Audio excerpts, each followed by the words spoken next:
이제 이 부분을 특히 오늘 말씀드릴 해양방어대 내륙방어하고 청불전쟁 보시면은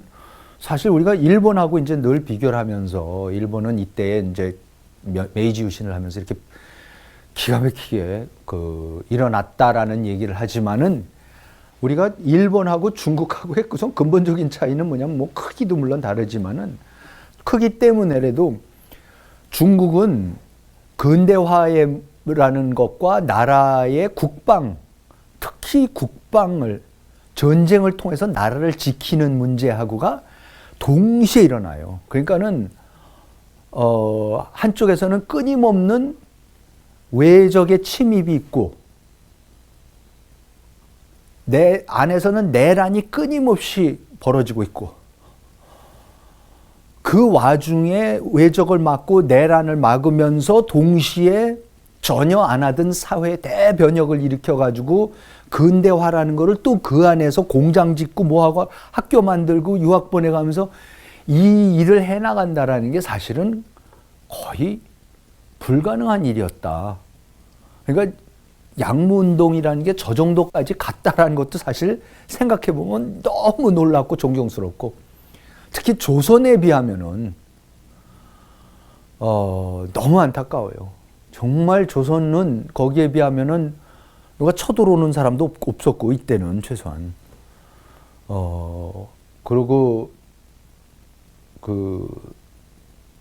일본에 비해서도 그렇고 중국에 비해서도 그렇고 뭐 서양이 와서 뭐 어쩌고저쩌고 하는 것도 거의 없었고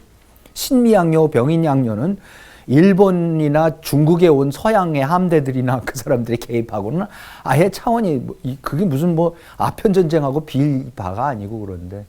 그래서 정말로 나라 지킨다라는 게 이렇게 힘든 거라는 거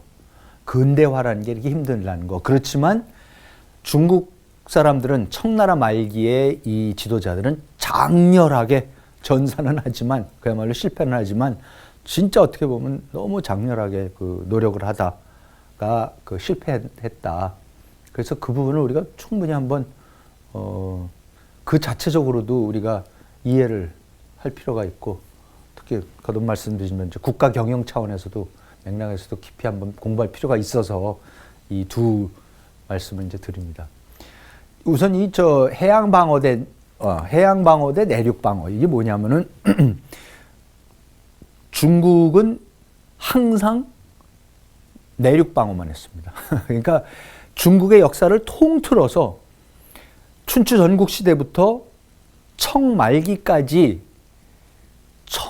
중국이라는 데를 침공해 온 것은 항상 서북쪽 내륙에서 침공을 해왔지 바다에서 침공해 온 적은 아무도 없어요. 그러니까 외구가 좀 와서 명나라 때 고려 때 오듯이 명나라 때 좀 와갖고 고려말 명말 이럴 때 와서 좀 하고 노략질하고 했었다라는 거 뭐 그 자체로도 심각했지만은 나라를 위협할 정도의 그건 전혀 아니었었는데 항상 서북쪽으로부터 모든 게 들어왔고 더 중요한 것은 그쪽으로부터 침략도 들어왔지만 모든 문명도 서북쪽으로 들어왔어요. 서북쪽에서 그러니까 불교가 들어온 것도 서북쪽에서 들어왔었고 하여튼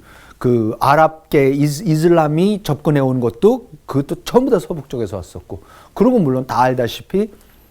중국의 경제 활로는 물론 중국이 뭐 대외 무역이 그렇게 큰 비중을 차지한 건 아니었지만 어쨌든 당나라, 송나라 우리가 계속 아는 건 뭐냐면 실크로드라는 게 있어갖고 유럽하고 끊임없이 교류를 했는데 그 실크로드라는 것도 서북쪽 내륙이지 바다라는 거는 중국의 통치자들의 입장에서는 19세기 말에 지난 시간에 말씀드린 이홍장 같은 사람들이 와서 이거 바다로부터 오기 시작한데 이거 천년 만에 처음 보는 얘기다라는 얘기를 하기 전까지는 항상 내륙이 중요했었어요. 그런데 이제 갑자기